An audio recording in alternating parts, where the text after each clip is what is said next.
let's make a banoffee pie.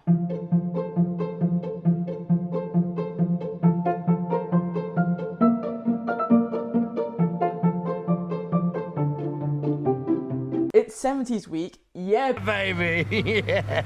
Now I just received the text message from James. You'll certainly know this bake, but it's all about the textures.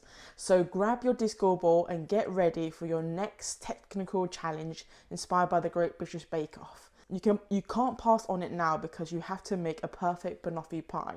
How ironic, especially from last week's episode. On today's episode, I'll smash and pass banoffee pie. Pass. If you haven't checked it out, please check it out. I think you might enjoy that episode as well. It's so funny, it's super cheesy, and it's like perfect for especially this season already. It should consist of a buttery short crust pastry case filled with perfectly set caramel and banana slices. The whole thing should be finished off beautifully piped chantilly cream. You have 2 hours and 30 minutes. Now, as always, I'm going to leave the recipes and all the ingredients down in the description down below, but also on the screen ever so often, just so that you guys are constantly checking on what I'm doing. Now this week, the rules are quite strict actually. The only thing that they're giving us is the measurements of the pastry, the caramel and the topping. Everything else is literally down to your imagination. You don't need to watch any further. I've made one earlier. Why are you on? You're not meant to see this. I've always wanted to use that spell. I've always wanted to say that. Boom! Let's start the timer. So the first part really is to make the dough. It's fairly straightforward. One tip I would give is make sure the butter and the water is extremely cold. Now you're rubbing the butter through your hands first. I really need to invest into butter because I buy so much.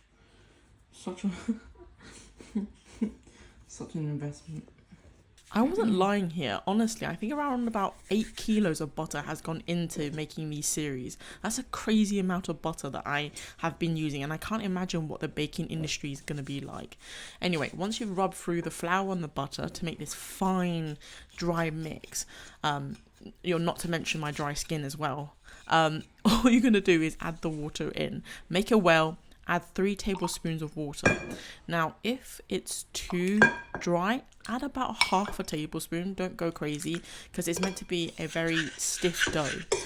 You'll find this is called a cutting technique, is what I'm learning.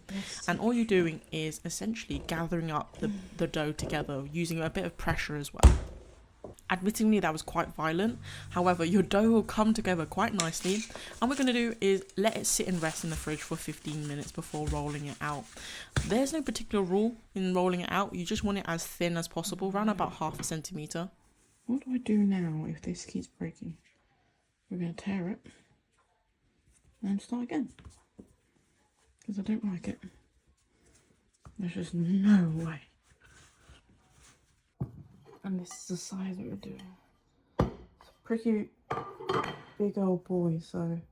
Interestingly, taking the dough out a little bit earlier can help soften the dough and make it easier to roll out. Just like a rolling pin. Ease in. Easy peasy. I love that baking sheet. What a great baking sheet. Oh shit. Should be able to just roll it across. I was right. We're prepping it for the first bake, but you realise that there's loads of dough excess, so I will use it for something else for a later bake as well.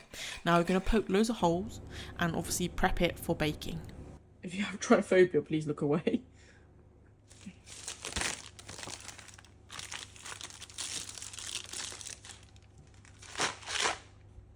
These are definitely from the 70s. The first bake is around about for 20 minutes with the beads. The beads should put a lot of weight down to prevent it from changing shape. Around about 180 degrees for 20 minutes, and then we'll take it out and remove the beads. Now for the caramel, we're just heating up the sugar until it's amber and then combining it with the butter and the cream until it's nice and thick. Now with the pastry, we need to remove the baking beads to bake the underbase for another 10 minutes. It should be nice and golden brown. Whilst the base is baking and the caramel is thickening, we're going to focus on the chantilly cream. It's fairly straightforward. You're combining the sugar and the vanilla with the cream and basically whisking it with a balloon whisk until it's like nice and thick and smooth and it can hold its own weight. That's all. Now I'm going to leave this to entertain you. Right, now that it's over, you can see that the cream here is kind of perfect. Any stiffer than this, you're going to break into a really weird sort of broken cream, which we don't want. Now leave this in the fridge with a cling film and then we can move on to the next step. Unfortunately, this happened. I didn't really know what happened. So I'm not even going to begin to know how to fix this. The thing is, it doesn't taste burnt. It doesn't look too crazy. It is thickening, which is a good thing. And it's like, I don't know what's happening. We've got a while to go, so I'm going to heat it up and see. I think that's the only thing I can think of right now to fix this. Of course, I'm a genius and the caramel looks amazing and it works. Now moving on to probably the hardest part of this entire recipe, chopping the bananas. No specific skill required, just chop it. Now there's a slight sense of foreboding here, unfortunately. Fuck. So off I go to buy new ingredients to fix the caramel because there's no coming back from that one. Okay, so caramel did not work. It's not been a very successful video. And to be fair, that's my fault. But how can you mess up banoffee pie? I just don't understand. Anyway, my second attempt of caramel, which basically means that in no way can we ever match the time because we failed already. But for this video, I still want to be successful. And what I mean by that is basically we're going to do the caramelized condensed milk method. It's a typical sort of dessert you might find. This is probably the easiest way. And to be honest with you, I don't want to miss it again, only wasting money and ingredients. This is like foolproof. Like, anyway, so get rid of the label like that. Hot water into a pan and literally boil. That's all. That's all it is. And it's for a couple of hours. Meanwhile, have a cup of tea, have a biscuit. You know, you can glorify how successful you were with your caramel because I was not successful whatsoever. I do have another recipe for the leftovers for this video, so please do check that out later on. It's a really good video, and I think if you guys like that sort of thing, you're gonna love this. We're making a Hong Kong slash Portuguese egg tart, so one to look out for.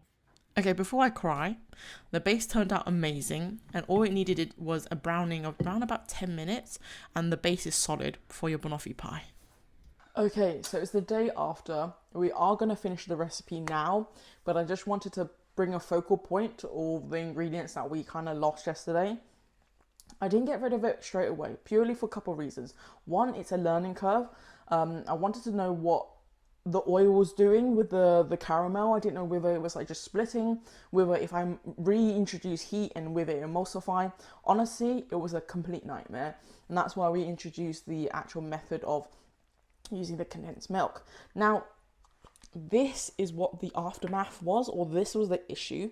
Can you see that? That is like, I think this is clarified butter now, because we got rid of the water by boiling the caramel, and therefore it left with this.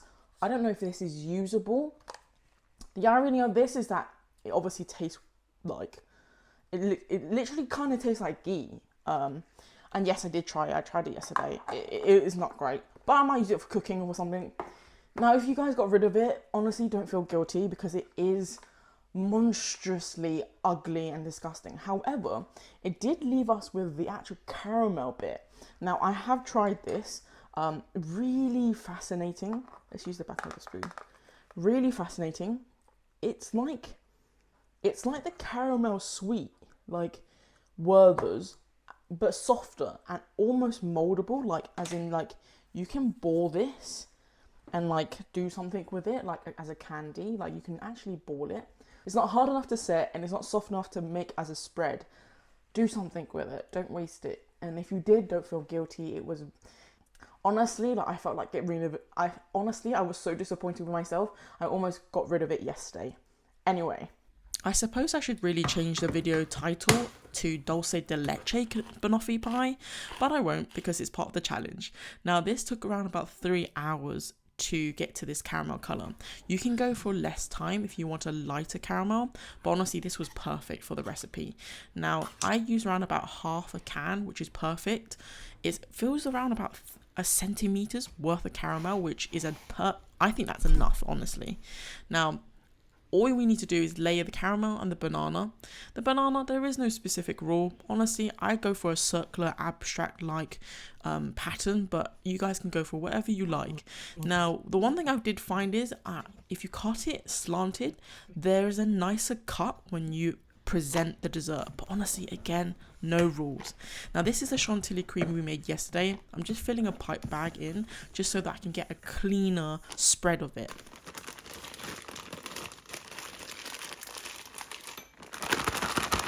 Ooh. I thought piping the cream in a circular motion would help resemble closer to the Banoffee pie in the show. Because I didn't have a petal tip, this is like the closest I can get to it. Now, honestly, my piping skill is very lacking. It's not something I do too often, but I'm not gonna lie, I was quite proud of this. One thing I will suggest is smooth it around with a knife, preferably with a spoon, especially to create a more dip effect.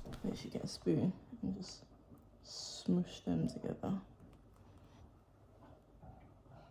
because look at that. That's actually pretty cute.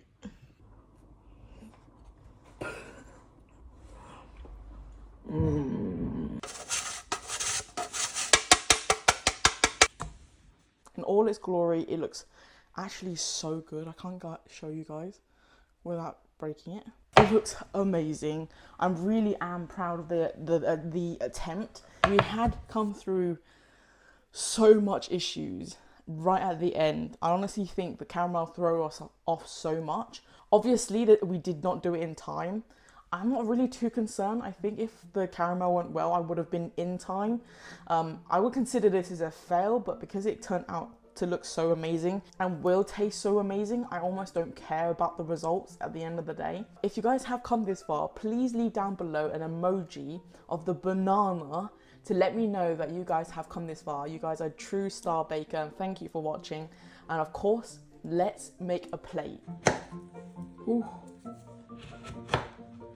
I'm so like gentle right now. How fun. Okay, there we are. We made a plate. Oh, the layers are just perfect. Look at the layers. There's the bite. Come on. I don't like it. It's alright. I'm proud of it. I am really truly proud of it. Thank you guys for watching and coming this far. Please, as always, can you like, comment and subscribe? Click on the bell. It really does help me out. Leave a comment, comment the emoji. Let me know you come this far. It's always good fun to watch you guys come this far as well. I'm going to love you and leave you. Thank you for watching.